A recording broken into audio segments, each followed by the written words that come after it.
Esto es Su Madre Naturaleza. Bienvenidos y bienvenidas nuevamente al espacio ambiental de la televisión pública, Su Madre Naturaleza de Canal Capital, televisión más humana. Estamos nuevamente en el Parque Simón Bolívar, en el corazón de Bogotá, en un área que nos acoge en un día un poco mitigado. Y aquí tenemos un tema y unos invitados que nos van a permitir desarrollar a través de varios programas aquella plataforma de participación ciudadana que queremos oír a los que no tienen voz y a los que tienen voz frente a la institucionalidad ambiental del gobierno Santos II. Hoy tenemos aquí a Carlos Herrera, vicepresidente de Desarrollo Sostenible de la ANDI, ahora explico qué es la ANDI, y Pablo Leiva, viejo luchador de los temas ambientales y experto ambiental. Además, ex colega del Instituto de Estudios Ambientales de la Universidad Nacional, donde tuvimos el honor de trabajar con el profesor Augusto Ángel Maya, pensador y historiador ambiental, que fue nuestro director en aquellas épocas. Bueno, ustedes todos se preguntan qué está pasando con este nuevo gabinete del presidente Santos y qué pasa con el Ministerio de Ambiente, con el SINA, con lo que se viene y lo que fue en el gobierno pasado. Vamos entonces a analizar desde el punto de vista de los industriales. Aclaro, ANDI, Asociación Nacional de Industriales. Bueno, primero, de empresarios. Gracias por la corrección. Asociación Nacional de Empresarios. Pero la I, ¿por qué?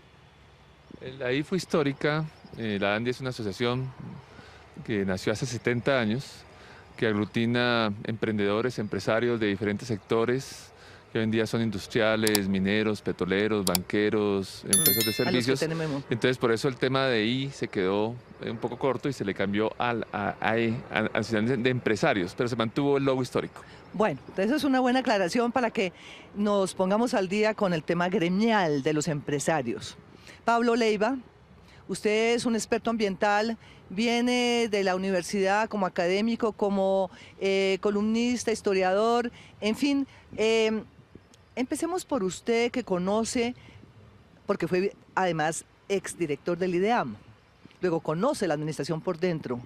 Y le tocó, ¿cuántos años estuvo usted en el IDEAM? 8 años, Margarita. 8 años. 8 años de carrera administrativa, eso le da a uno suficiente cuerpo como para entender cómo es por dentro.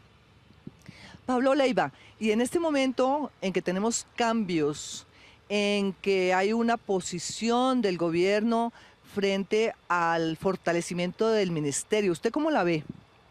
Pues yo creo que la situación actual más o menos se puede caracterizar de la siguiente manera. Venimos de 2 cuatrenios del doctor Uribe, en los cuales se desconoció totalmente el medio ambiente, se cambió el ministerio por un ministerio de vivienda y se puso en segundo plano el medio ambiente, a un cambio muy favorable con el presidente Santos, que rescató el Ministerio del Medio Ambiente y empezó a retomar rumbos que se habían perdido totalmente. Entonces, desde ese punto de vista yo lo veo muy positivo. Sin embargo, las señales que está dando el presidente en este momento, especialmente pues con nombramiento de ministro no conocedor del tema, pues son preocupantes y hay que estar como muy pendientes del asunto. Efectivamente, bueno, el ministro de Ambiente, el señor Gabriel Vallejo, viene de Manizales, ¿cierto? Sí. ¿Y viene de qué sector viene? A ver, usted que es empresario, y él creo que también habla de ese empresario, el señor Gabriel Vallejo viene hace poco un artículo de Alfredo Molano con un título muy sugestivo, Servicio al Cliente, que ha dado la vuelta por todo Colombia y pues muestra que el nuevo ministro viene del sector privado y de un buen manejo del comercio. Sí, es un ministro, digamos, con trayectoria en el tema empresarial, diferentes oficinas, en temas de seguros, en temas de manufactura, en temas de emprendimiento, pero también él venía realmente físicamente del Ministerio de la Prosperidad, o sea, él venía del gobierno. Es una combinación que nos parece interesante, Uno se pregunta si un ministerio requiere un especialista o requiere un gerente. Evidentemente este es un ministro que tiene un perfil gerencial y puede ser una oportunidad interesante para el sector. O sea, creemos que los problemas ambientales del país están más allá del mismo Ministerio de Ambiente. O sea, creemos que el gran reto desde el punto de vista empresarial no es solamente tener un ministerio fuerte, que aspiramos a que cada vez sea más fuerte en ambiente. Pasa para que las políticas públicas de los ministerios sectoriales realmente reconozcan e incorporen los temas medioambientales. Bueno, usted ahí menciona algo muy importante, estos temas transsectoriales. Quiere decir que el ministerio sí tendrá la capacidad de convocatoria del Ministerio de Minas, de Agricultura, de Transporte, para que realmente el tema ambiental sea transsectorial. Nosotros esperamos que no solo sea una capacidad de convocatoria, sino que los propios ministerios sectoriales comprendan que el tema de sostenibilidad es un tema inherente al desarrollo de sus sectores. O sea, lo que nosotros quisiéramos ver son unidades ambientales muy fuertes en los ministerios sectoriales, que no ejerzan una oposición, sino que al contrario, que se preocupen por involucrar el tema ambiental y el tema de sostenibilidad en las políticas sectoriales. Por más bueno y más fuerte que sea nuestro Ministerio de Ambiente, no va a poder realmente si no hay un consenso del Estado de que esto es fundamental para el desarrollo. Bueno, usted mencionó un tema bien importante y es las unidades ambientales dentro de los ministerios. Pablo, usted que también fue profesor, investigador, docente, ¿cómo se imagina usted esas capacidades actuales en Minminas para hablar del tema ambiental, o en Mintransporte, o en Minagricultura, o en otros ministerios, o en Mincultura? Yo pienso, Margarita, que Carlos tiene razón en lo que plantea. La preocupación que yo tengo con la señal que da el presidente con este nombramiento es que el director de la orquesta no sabe de música. Entonces ahí viene el gran problema, ese complejo que plantea Carlos de manejo del medio ambiente en todos los sectores de la actividad, de la sociedad, etcétera. Pues necesitan una persona que sepa de eso a fin de que la orquesta no desentone. Yo no entiendo cómo se puede nombrar a un director de una orquesta sinfónica que no sepa de música. Esa es mi preocupación. Yo creo que el país amerita reflexiones muy profundas si queremos salir adelante con un nuevo esquema de desarrollo, como dice Carlos, con un esquema de desarrollo sostenible. Lo que hay que buscar es eso. Y eso no es fácil, eso es supremamente complejo y requiere de expertise, de política, de economía, de una cantidad de elementos que pues desafortunadamente pues no vemos en el perfil del ministro, y entonces por eso tenemos dudas sobre sus posibles realizaciones. Ahora, yo quisiera hacer un poquito de historia. En el gobierno de Santos, en la primera administración, tuvimos ministros como Frank Pearl, que pues entró y no sabíamos, tampoco era idóneo con el tema, Juan Gabriel Uribe, gente de confianza del presidente, bueno, buenos comunicadores, buenos en sus temas, pero ¿eso no creen ustedes que afectó mucho ya de por sí al ministerio? Bueno, yo creo que uno de los retos importantes del Estado y en el tema ambiental así es buscar una continuidad, sobre todo de los expertos técnicos, de los directores, de los mandos medios. Uno se sorprende cómo en otros países, en países hoy en día que reconocemos como desarrollados, por ejemplo, los directores técnicos tienen, aunque son de libre nombramiento y remoción, tienen carreras de por vida.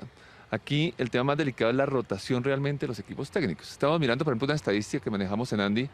Un viceministro técnico dura 1.6 años.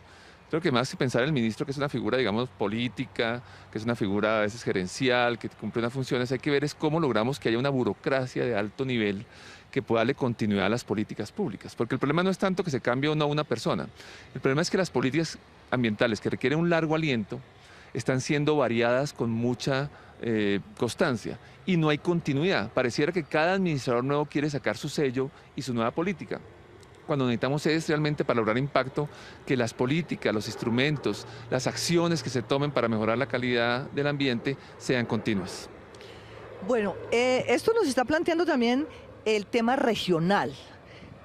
En este momento también está sobre el tapete un tema que nos preocupa a muchos desde hace rato y que se anunció en Santos 1, que fue el tema de las corporaciones autónomas regionales.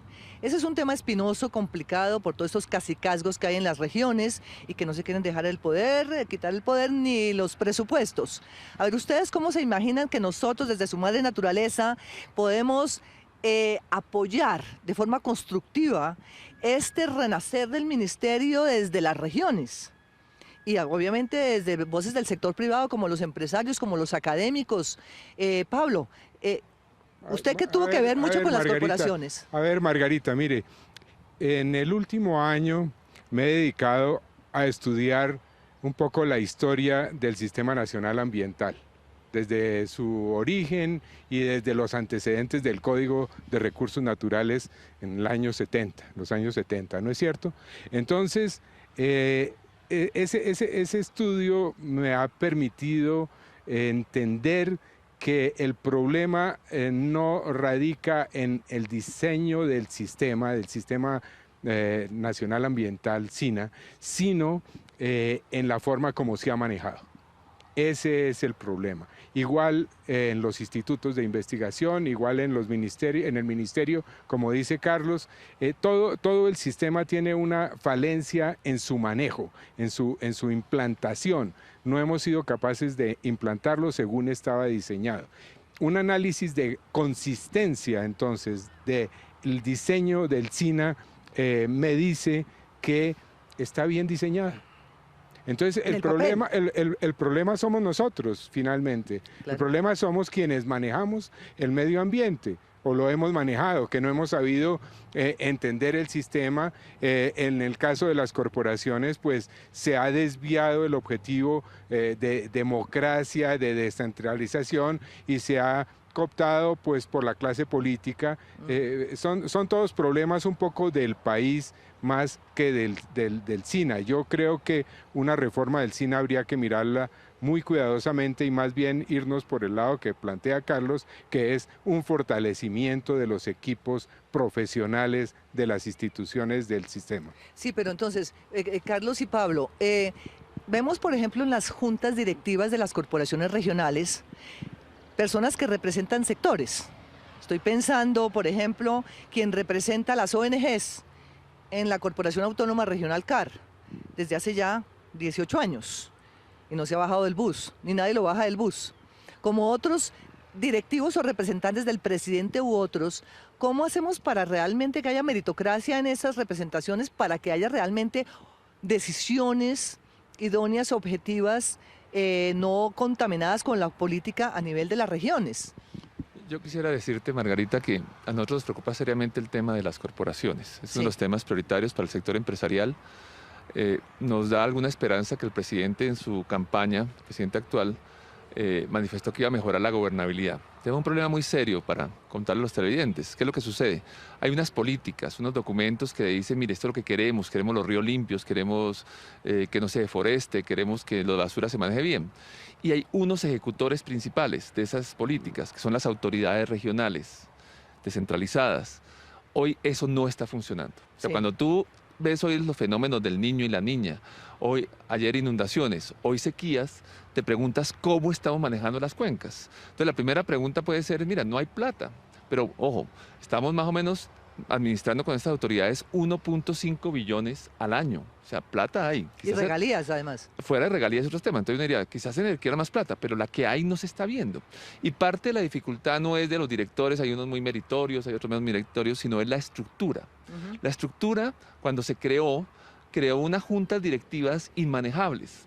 O sea, que simplemente hay 12, 13 miembros, de los cuales algunos grupos políticos hacen cuenta, yo necesito 7 votos para lograr tomarme esa corporación. Entonces no se toman por temas meritorios, sino para utilizarlas para otros fines. Entonces se requiere una revisión de fondo de la estructura, que realmente vuelva a esos organismos técnicos, que quite las presiones, digamos, casi clientelistas, que son porque no es problema del director, es problema de la estructura. Sí. Y que realmente hoy en día, fíjate que hay un caso histórico, un director fue destituido por no gastarse la plata. Él hizo las cosas y le sobró plata y lo destituyeron, el director antiguamente de la Corporación del Valle del Cauca. Hoy no importa el desempeño, o sea, usted lo puede nombrar durante décadas como director de la cuenca del río Bogotá y el río sigue contaminado.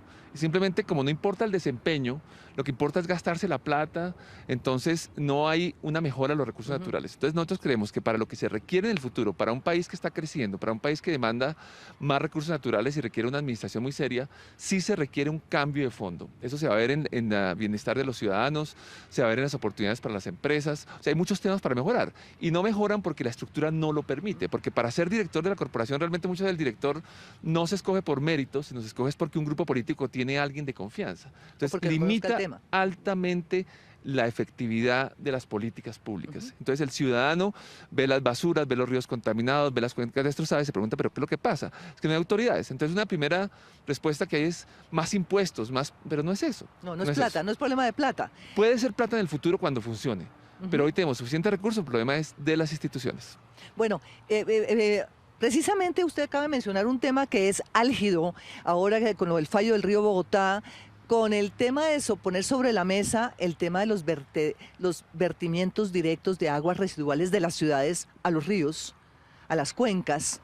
Este es un tema que le hemos venido echando tierra encima y dele, y no hay plantas de tratamiento de aguas residuales en los municipios que las corporaciones deberían haber construido y mantenido. ¿Por qué? Hablemos del tema de aguas como uno de los temas sustantivos que tiene que manejar nuevamente el Ministerio de Ambiente de una manera muy fuerte. Tema aguas, aguas arriba y aguas abajo. Empecemos por aguas abajo, Pablo.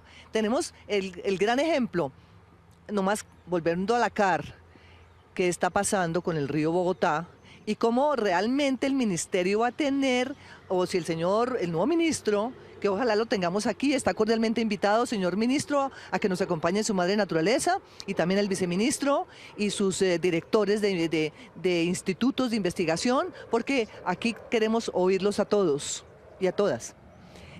Pablo, el tema aguas y sobre todo vertimientos.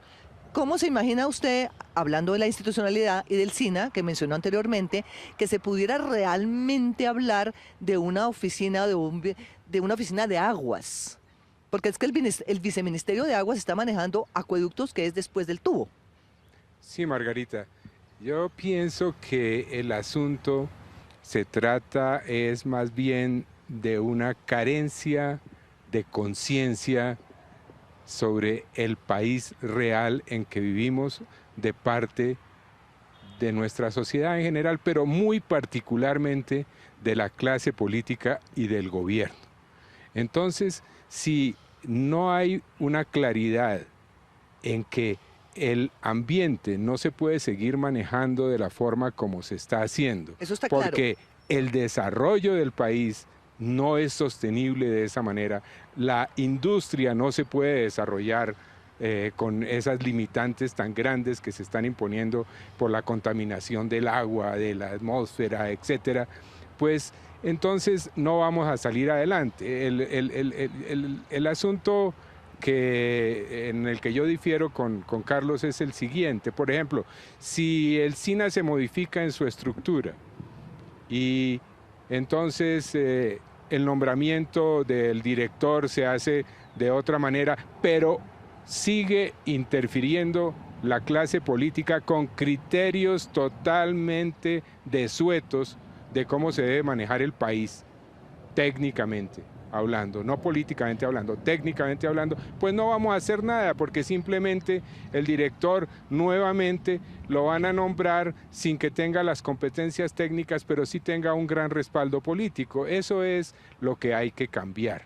Tenemos que hacer un análisis muy profundo de esa situación en el que la politiquería, el clientelismo, pues está corrompiendo las instituciones y entonces no se puede trabajar y no hay forma, como lo dice Carlos muy bien, de construir una infraestructura humana competente, capaz de alguna manera salvar la situación cuando la cabeza pues no es un experto. Sí, pero entonces, antes de ir a una pausa, Carlos, precisamente respondiendo a lo que Pablo está comentando, ¿usted sí cree que un gerente que viene del sector empresarial pueda ponerle mano a esa mermelada y a esa cultura de la politiquería a nivel de las regiones? Pues ¿será que ustedes pueden influir? Yo no sé qué puede hacer el ministro, porque la realidad es que tenemos un sistema tan descentralizado que el ministro en la región es casi un tipo pintado en la pared, porque el ministro no es el jefe ni tiene casi ningún mandato sobre las corporaciones, sobre las autoridades ambientales urbanas. Volvamos un poco al río Bogotá, porque el río Bogotá es un tema bastante grave. Si tú vas a Medellín, vas a encontrar que ellos ya tienen medio de río descontaminado y el otro medio lo van a tener el próximo año. Bogotá está totalmente atrasado, pero con una característica. Aquí un ciudadano de estrato 1 y 2 paga casi el doble por el servicio. Entonces es una cosa insólita, o sea, pagamos más para tener el agua más contaminada. Entonces hay un problema institucional. Que un ministro pueda resolver eso, no sé, pero sí puede avanzar en, por lo menos hay un tema que nos está fallando gravemente: indicadores, medición de la gestión, medición de cómo se gastan los dineros. Creo que un gerente puede ayudarnos en eso. Que los ambientales lo han tratado y no lo hemos logrado. Entonces, digamos que hay que dar la oportunidad a la nueva administración, pero creemos que requieren reformas de fondo para que el ministerio vuelva a ser el ente rector. Hoy no es el ente rector.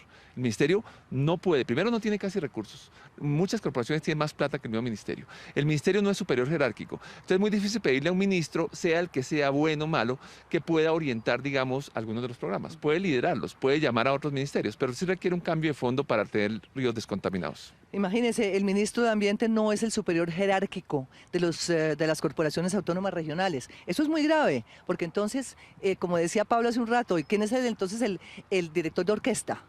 Pero Margarita, con la venia tuya, yo pienso que en un país democrático no está mal ese esquema, siempre y cuando funcione. Es que no funciona, porque nadie respeta ningún esquema ni ningún sistema. Entonces ahí está el problema. Bueno, el vamos a ir a empeño. una pausa porque esta discusión está sumamente interesante y queremos todos que el esquema funcione. Entonces, ya volvemos a una pausa, no se vayan.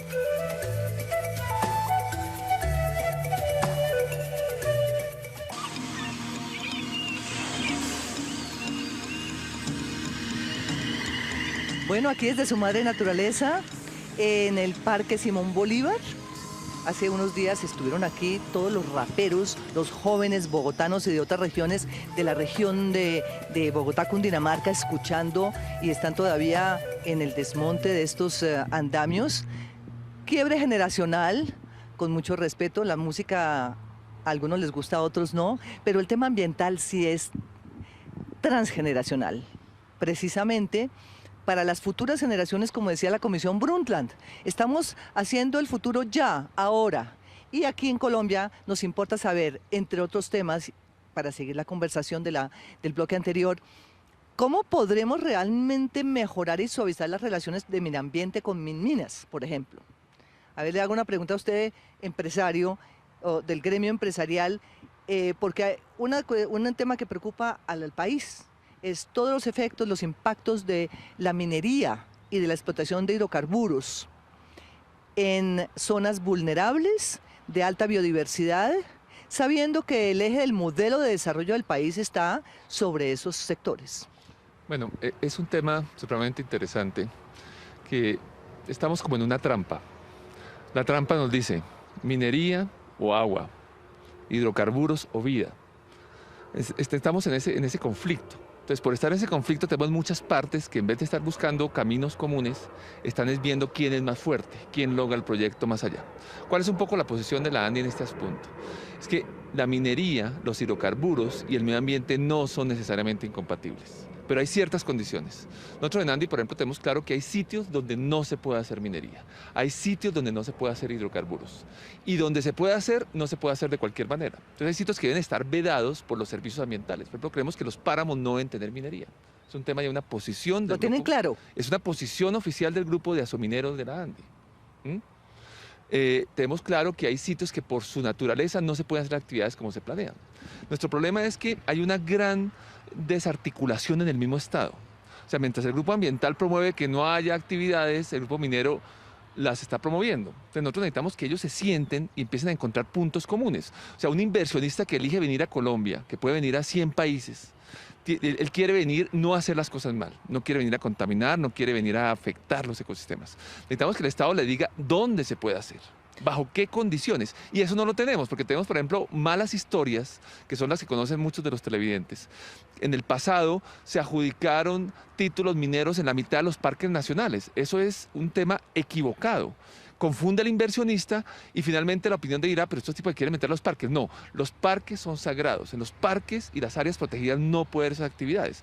Pero hay otros sitios donde se pueden hacer actividades, porque el país tiene oportunidades extraordinarias. Es un país rico en minería, necesitamos la minería. Por ejemplo, usted necesita para las casas de interés la minería, necesita los hidrocarburos para tener recursos. Entonces lo que queremos es que buscarse una compatibilidad donde se pueda y dar unas reglas claras para que se pueda hacer la inversión. Ya, pero entonces, Pablo Leiva, usted que es un experto ambiental de vieja data y sobre todo que estuvo en el Instituto de Ciencias de la Universidad Nacional y en el IDEA de la Nacional, a la hora de la verdad, ¿cómo se le hace conocer a los empresarios o al mismo Estado dónde son esas áreas más vulnerables donde realmente hay que frenar y poner el tate quieto?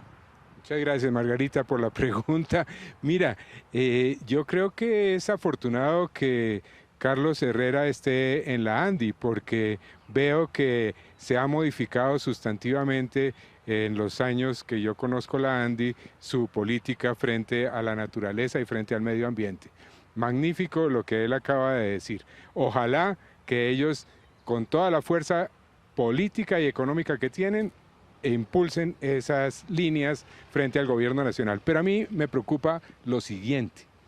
Como dijo Carlos, el asunto no es tampoco ni siquiera en dónde puedo hacer la minería, en dónde puedo obtener materiales para la construcción, etcétera, sino también cómo lo voy a hacer. Sí. Porque alguna línea de pensamiento en el país impulsa la idea de que hay que cuadricular al país. Y a mí me parece eso totalmente contra natura. Eso, así no funciona la naturaleza. A ver, que esto de cuadricular el país, porque... ¿Qué sería? ¿Qué sería cuadricular el país? ¿Qué es lo que quieren, por ejemplo, con decir esto es un parque, entonces aquí no se va a hacer minería, pero aquí al lado sí puedo acabar con todo? No.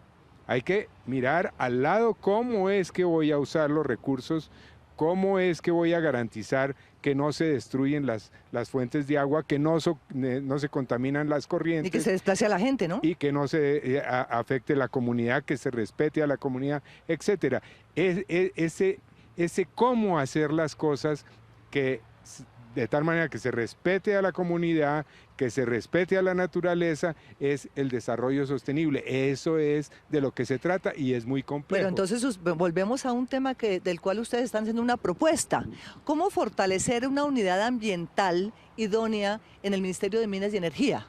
Porque finalmente estos temas de ponerle límites, hasta aquí aquí sí se puede y aquí no se puede, eso lo definen entre el Minambiente y el Minminas con unos equipos en que sean igualmente fuertes. ¿Es correcto?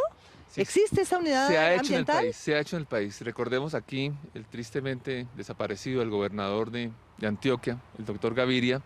Hace muchos años yo trabajaba en el Ministerio de Medio Ambiente y teníamos un problema superamente grave. En aras del discurso del desarrollo, la importancia de conectar las ciudades, el tema ambiental estaba en el nivel más bajo, no importaba para nada en la toma de decisiones.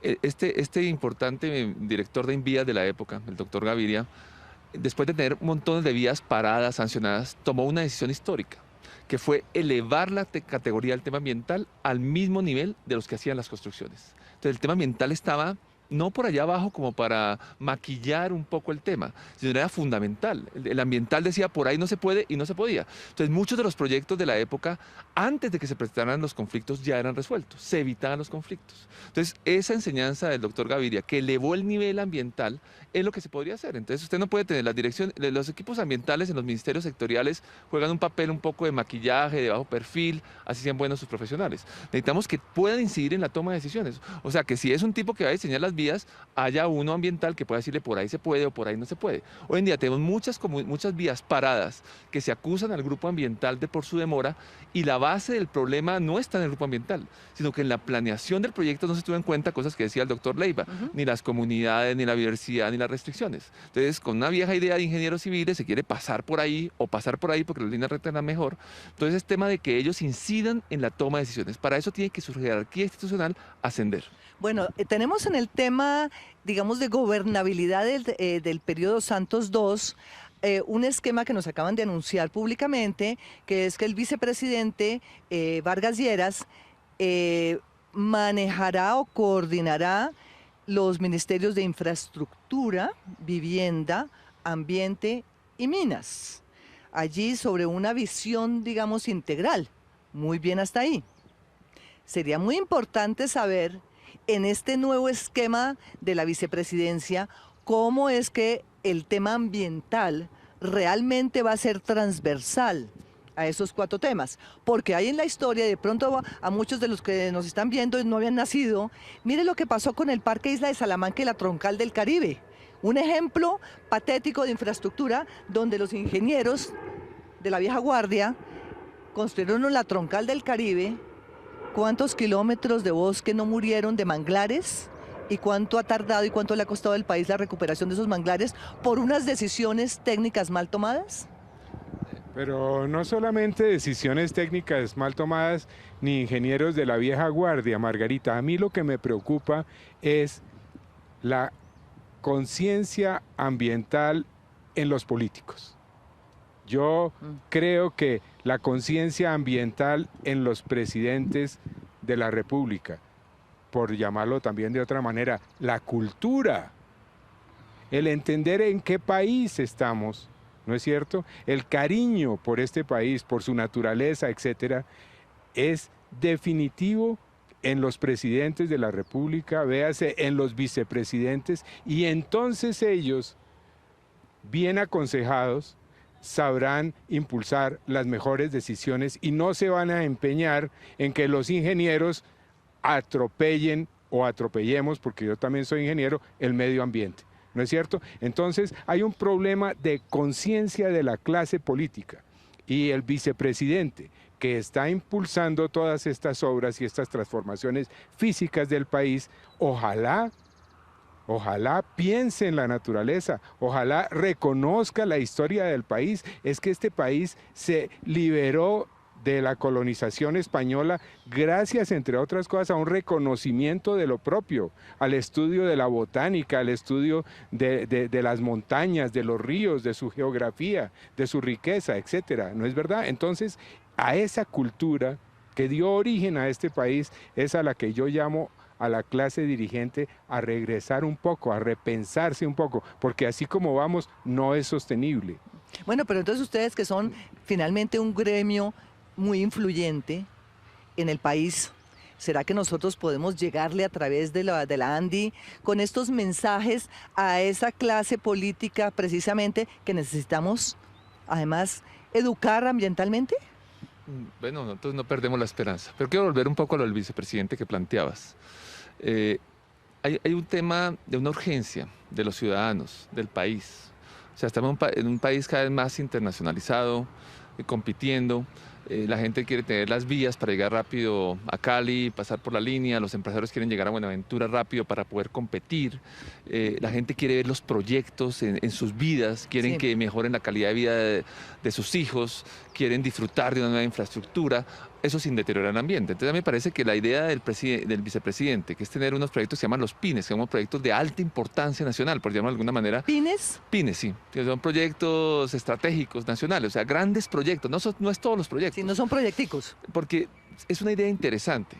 O sea, que nosotros obviamente todo tendrá sus riesgos, sus dudas, si van a atropellar el medio ambiente, si no van a considerar las comunidades, pero realmente lo que tenemos hoy en día es una dispersión entre muchas entidades. Un ciudadano quiere ir Bogotá a Cali, pasar por el túnel de la línea, y uno empieza a pensar que de pronto ya va a estar tan viejo que uno no va a poder pasar nunca por ese túnel porque nunca va a estar, y eso nuestros abuelos como que querían ese túnel y nada. Lástima que no haya tren. Una gran gerencia que pueda articular esas entidades. Porque, por ejemplo, en temas ambientales, cada uno tiene una parte. Dice, yo hice mi pedazo, pero no se mira el conjunto. Entonces, de pronto, esta figura del vicepresidente liderando, articulando, no creo que de igual manera están las leyes, están los fallos de las cortes que salvaguardan el medio ambiente, puede ser una idea interesante que hay que probar. Bueno, pues pongámosle ojo a esa nueva fórmula, ¿cierto? Porque puede ser muy interesante que si el vicepresidente está integrando 4 sectores tan complejos, como son esa infraestructura, vivienda, ambiente y minas de energía.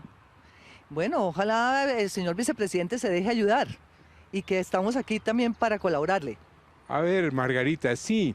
Y por ejemplo, para dejar unas ideas planteadas, ¿no es verdad? Como que si esa infraestructura que no hemos visto en tantos años, que nos han incumplido en tantos años, en la cual el país está tan atrasado, ya es la pertinente o se necesita otra.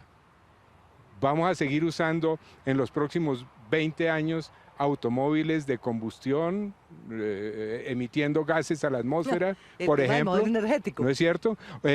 ¿Por qué se están privilegiando las autopistas en lugar de los trenes eléctricos, por ejemplo? ¿No es cierto? Claro. Para mencionar unos ejemplos muy sencillos, porque en el futuro el manejo de la energía tiene que ser diferente para no acabar con el planeta. Y eso está inscrito en acuerdos internacionales y en posiciones de países muy fuertes que no nos van a permitir hacer cualquier cosa. ¿El país se está preparando para eso? Es la pregunta. Eso es lo que me preocupa de la falta de conciencia ambiental de la clase dirigente de este país. Bueno, Pablo Leiva está tocando un tema fundamental, que es el tema del modelo energético, que es un modelo que rige las ciudades, que rige todo el sistema de la urbanización y que rige además en todo el tema de la conectividad del país. El tema basado en los combustibles fósiles, con una pobre política todavía en energías renovables. En el caso de ustedes, los empresarios, ¿cómo ven este tema de esa transformación del modelo energético para ir saliendo progresivamente de los combustibles fósiles, que ya está requete probado que son la fuente fundamental de la contaminación? Una de las preocupaciones básicas del tema del uso del carbón o del petróleo es la generación de gases de efecto invernadero. Pero la buena noticia es que Colombia es un país extremadamente limpio, comparativamente, digamos, con sus pares. Entonces, en estudios muy buenos que en su época lideraron desde el instituto que dirigió el doctor Leiva, el IDEAN se mostraba cómo Colombia contribuye con el 0,3% de la generación. 70% en general de nuestra generación es hidráulica, o sea, es una energía renovable.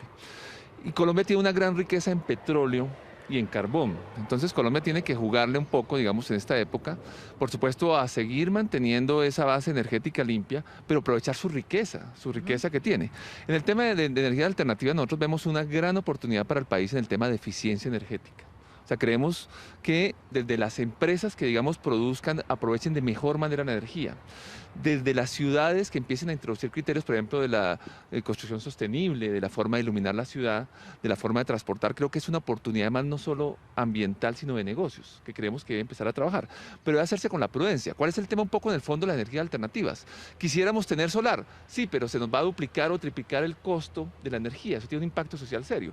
Y no lo está haciendo tampoco el mundo, pero sí debemos seguir esas tendencias. Colombia, en el último informe que se hizo sobre el tema energético global de un instituto mundial, apareció como el quinto país con mayor seguridad energética. Entonces hoy un televidente debe saber que en caso de que tuviéramos el fenómeno de la Niña, una gran sequía, Colombia no va a caer en un apagón, que eso es la peor energía la que uno no tiene. Del niño dirás, sí, no de la niña.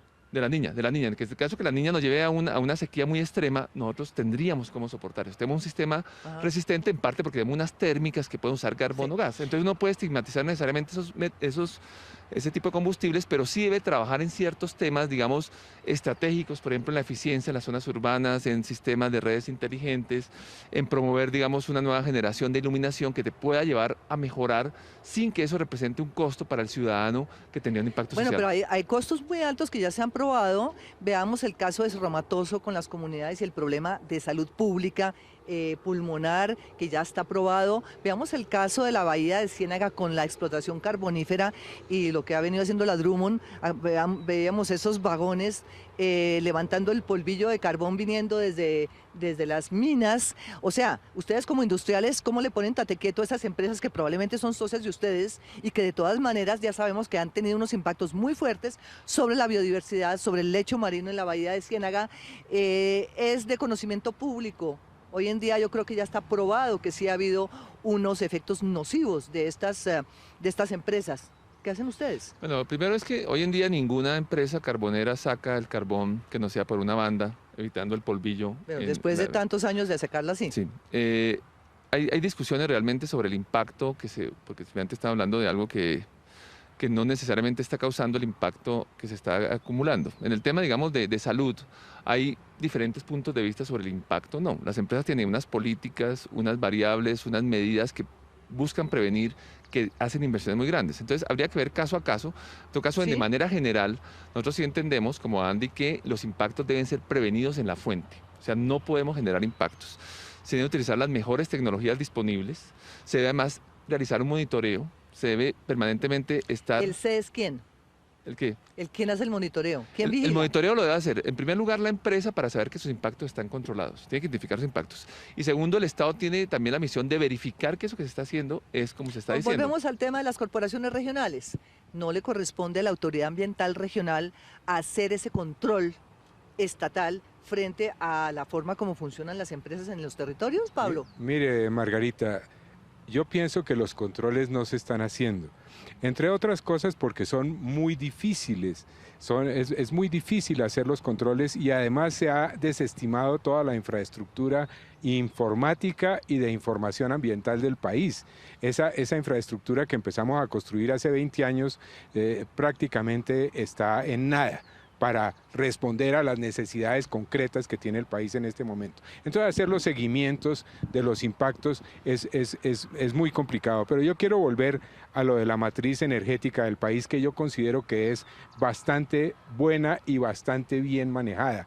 El problema es si nos estamos preparando para el futuro, cuando el futuro es ya. muy cercano. Sí, cuando se habla de qué es lo que le vamos a dejar a los hijos, no, qué es lo que vamos a tener nosotros también, porque el futuro, como estamos cambiando el planeta, que nos va a tocar es ya, y para ese futuro no nos estamos preparando. Entonces, por ejemplo, la matriz energética de Colombia es muy buena, sí, pero nosotros estamos viviendo de exportar carbón que otros queman. Entonces, ¿por qué no impulsar el desarrollo de industria limpia al interior del país, preparándonos para cuando no nos vayan a comprar más carbón, que puede ser muy pronto? Ya el precio está bajando, ¿no? Usted que sabe más de eso. Puede ser muy pronto. Entonces, el asunto es ese. Esto es, el ambiente es un tema de alta complejidad y no se le puede dejar a los esquemas tradicionales de manejo de la politiquería, de los acuerdos de partidos, de todo ese tipo de cosas, porque así el país no va a tener salidas. Bueno, vamos a ir a una pausa porque de todo esto, para redondear, queremos saber por qué tantas ganas del gobierno Santos de meternos en la OCDE y sobre los temas de los estándares ambientales que se necesitan para que Colombia sea realmente un candidato elegible. Vamos a ir a una pausa y ya volvemos con Su Madre Naturaleza desde el Parque Simón Bolívar en el corazón de Bogotá.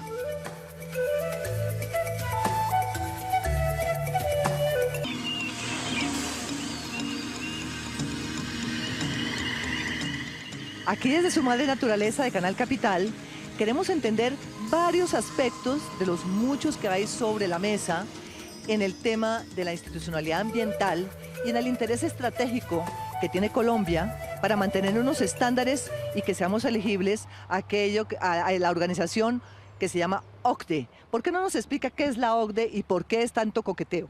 Bueno, la OCDE traduce la Organización para la Cooperación y el Desarrollo Económico. No dice mucho.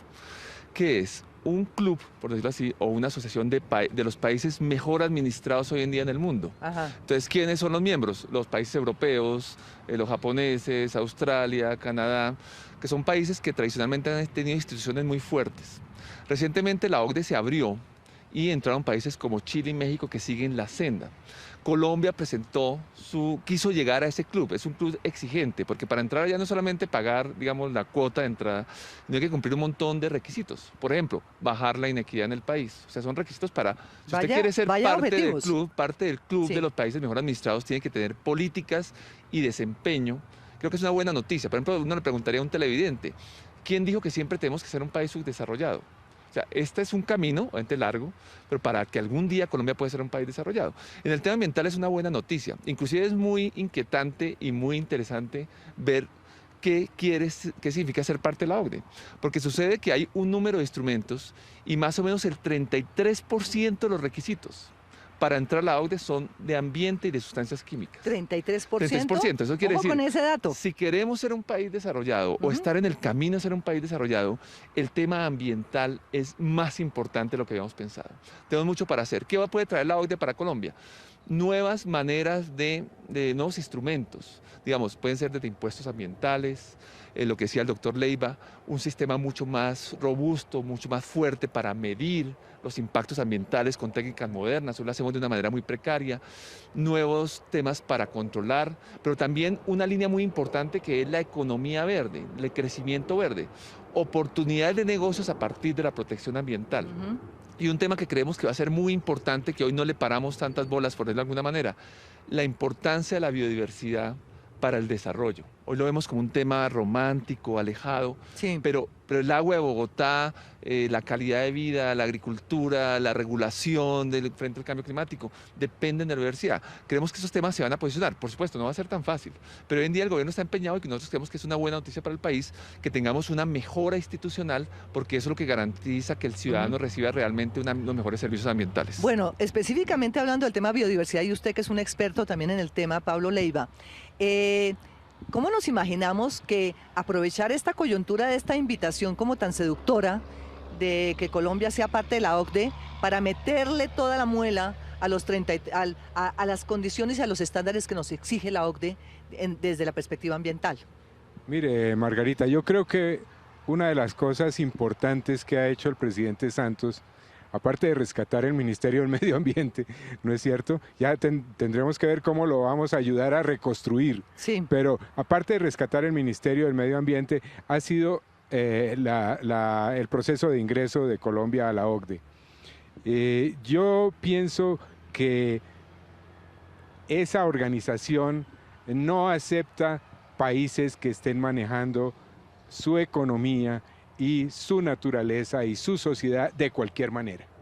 Entonces, ahí vamos a tener una serie de exigencias y una serie de ideas, de conceptos, de aproximarnos a la sociedad y a la economía de una manera diferente, de una manera moderna, que es lo que me preocupa a mí.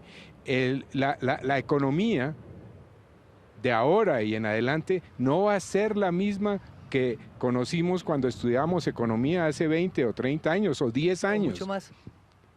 Va a ser una cosa totalmente distinta porque la naturaleza va a ser parte de las consideraciones fundamentales de la economía. Y economista que no considere la naturaleza, pues no va a tener nada que hacer. País que no incorpore la naturaleza en su sistema de decisiones y de políticas de desarrollo no tiene nada que hacer. La OCDE nos va a traer un poco ese mensaje. Tenemos que prepararnos. Bueno, entonces lo que se ve es como una oportunidad con base en un deseo de ingresar en el club de los países que ya tienen, digamos, el caché de tener unos estándares ambientales mejor administrados. Por lo tanto, es un gran desafío para el vicepresidente y para el ministro de Ambiente, y ojalá que nos convoque, que nos invite a muchos de los que llevamos muchos años en estas lides y que han pasado por este programa. Aparte, este es el programa 87, o sea, llevamos más de 2 años dándole a esto, trayéndole este mensaje, y que ojalá de todas estas personas que han venido trabajando, que tienen historia en el tema, sean convocadas y sean invitadas al ministerio y a la vicepresidencia para que podamos realmente ser transversales en este mensaje hacia la OCDE. ¿Usted cree que esto en cuánto tiempo puede ser, Carlos? No, yo creo que la entrada, si le hacemos la tarea bien, puede darse en este gobierno.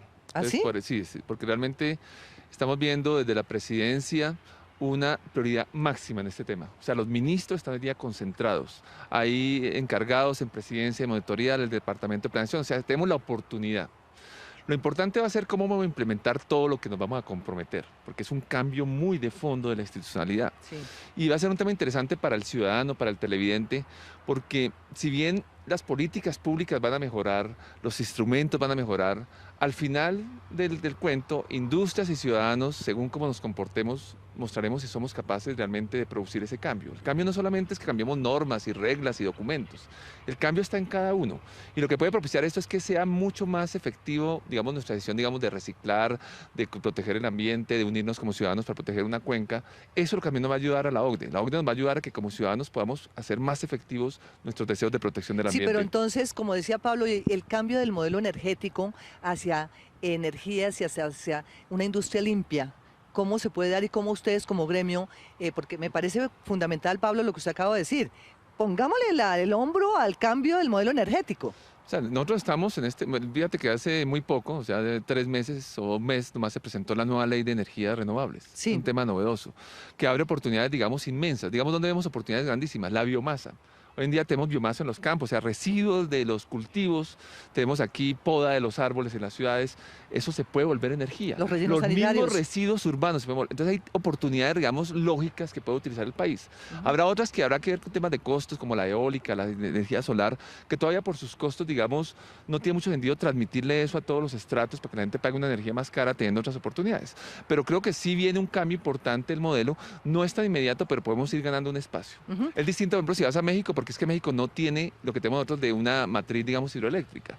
Ellos tienen, por eso están más avanzados, pero nosotros tenemos unas ventajas que podemos aprovechar hoy en día. Pero lo que hay que incorporar en esa matriz que menciona Carlos, energética del país, es la destrucción de los bosques de la Amazonia. Qué bueno que lo mencione, Por Pablo. ejemplo, ¿no es cierto? Entonces ya la política energética es una política mucho más compleja, es una política que incluye necesariamente la biodiversidad, que incluye necesariamente el medio ambiente.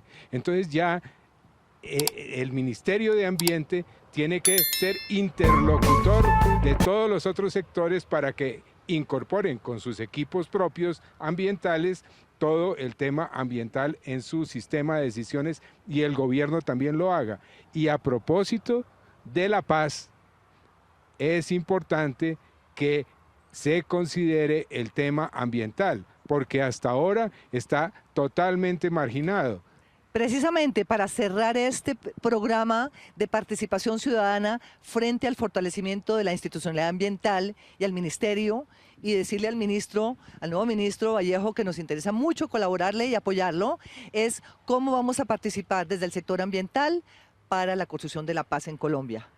Efectivamente, gracias Pablo por haber puesto el tema. Este es un tema que venimos desarrollando porque estamos realmente comprometidos desde el Canal Capital, también con los derechos humanos, y ahora con esta oportunidad de oír a los industriales y a los empresarios, oír al sector académico y a la experticia del tema ambiental.